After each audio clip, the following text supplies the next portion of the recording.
So, what do you think? Wow. It's for you, right? It's for both of us. Don't go away. Don't worry, there's not enough blood left in my legs to go anywhere. Few television finales have managed to both captivate and confound audiences like the enigmatic ending of 2.5 Men. After 12 seasons of record-breaking success and behind-the-scenes drama that captivated Hollywood, the show's creators prepared a conclusion that left audiences gasping. What began as a seemingly ordinary series finale titled "Of Course He's Dead" would evolve into one of television's most talked-about moments. Setting the stage.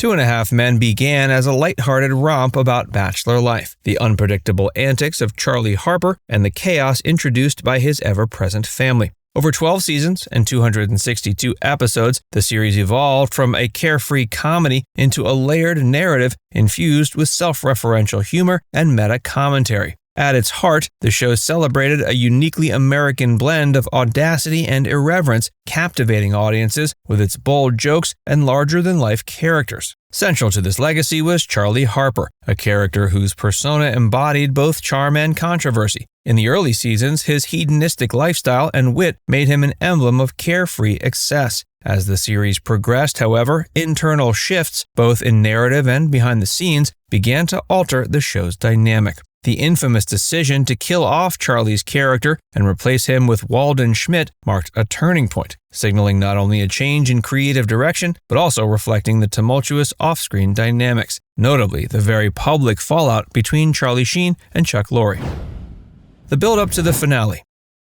Behind every unforgettable television moment lies a story of conflict and compromise, and the build-up to the 2.5 Men finale was no exception. In the years leading up to the final broadcast, the series was marked by a bitter schism between its former star, Charlie Sheen, and the mastermind behind the show, Chuck Lorre. Sheen's tumultuous exit, following a series of very public disputes over creative differences and personal behavior, left an indelible mark on the narrative. Initially, plans were set in motion to give Charlie Sheen one last grand moment. Lorre and his team envisioned a cameo in which a resurrected Charlie would deliver a meta monologue mocking his own reputation as a, quote, ninja warrior from Mars and denouncing the triviality of mainstream morality. This audacious plan, however, was scrapped when Sheen rejected the idea, preferring instead a more sentimental and less confrontational return. The fallout from this creative impasse resonated throughout the production, fueling a desire among the creators to craft a finale that was both irreverent and reflective. The tension between idealistic artistic expression and the practical realities of network television became a defining characteristic of this time.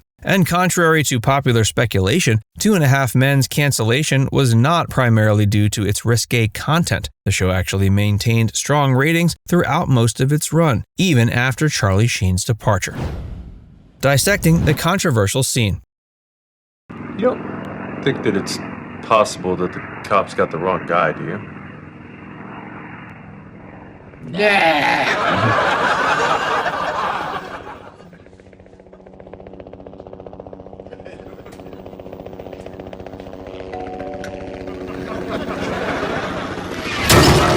The final moments of 2.5 Men remain some of the most debated in television history. In a sequence that defied conventional sitcom endings, the episode revealed that Charlie Harper was not truly dead after all. He had been clandestinely held captive in a basement by his obsessed ex, Rose. This twist set off a chain of events that culminated in the infamous scene. A character resembling Charlie approaches the house, only to have a piano dramatically dropped on him. The spectacle was both visually arresting and thematically rich, encapsulating the show's penchant for absurdity and self-reference. At its core, the scene is a masterclass in meta-commentary. Chuck Lorre, known for his willingness to blur the line between fiction and reality, used the moment as a final, irreverent jab at the controversies that had plagued the series. By resurrecting Charlie Harper in such a ludicrous fashion, the finale turned the narrative into a sort of cathartic roast, not only of the character, but also of Charlie Sheen's tumultuous relationship with the show's production team. The inclusion of Lorre's trademark vanity card moment, where he appears on screen, utters a single defiant word, winning, and is promptly crushed by another falling piano, served as an unambiguous signal that no one truly wins in this chaotic world. Beyond its shock value, the scene is layered with symbolism. The repeated use of falling pianos can be interpreted as a metaphor for the weight of legacy and expectation.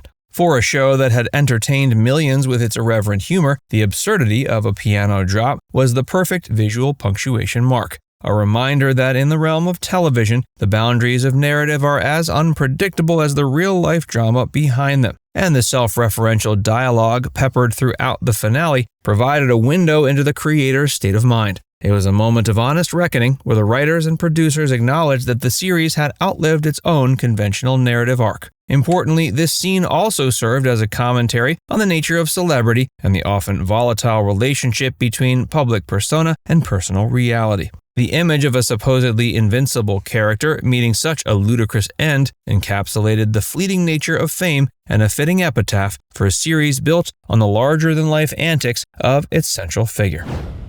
Fan reaction and critical backlash.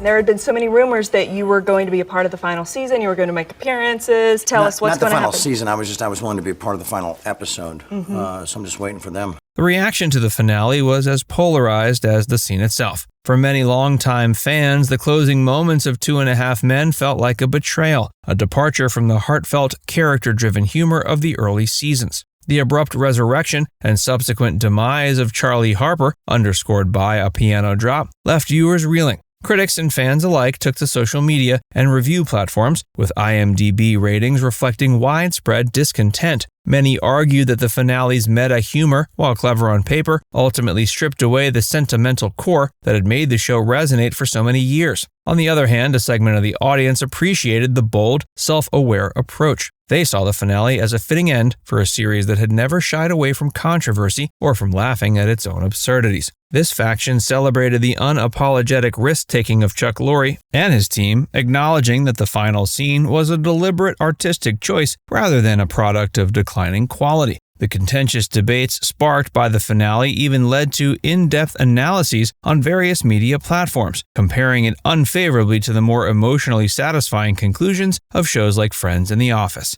In the midst of this polarized reaction, a recurring theme emerged: the tension between expectation and reality. While some viewers felt the finale was nothing more than a cheap gag, a final act of vindictiveness stemming from the off-screen tensions, the broader narrative context revealed a more complex picture. The backlash, in a lot of ways, underscored the show's cultural impact. It forced audiences to confront the inevitable conflict between artistic expression and fan loyalty. Its enduring legacy. Years after the finale aired, its cultural reverberations continued to be felt. 2.5 Men has become a case study in how off-screen drama can dramatically shape on-screen storytelling. The finale's brazen mix of absurdity and meta-commentary has influenced subsequent television projects, with creators increasingly willing to blur the lines between reality and fiction. The legacy's not just about a single scene, it's about a transformative moment in television history. The finale challenged conventional narrative structures and provoked a lasting debate on the role of self-referential humor in modern sitcoms. Now it's time to hear from you. What did you think of the finale? Let us know in the comments section below.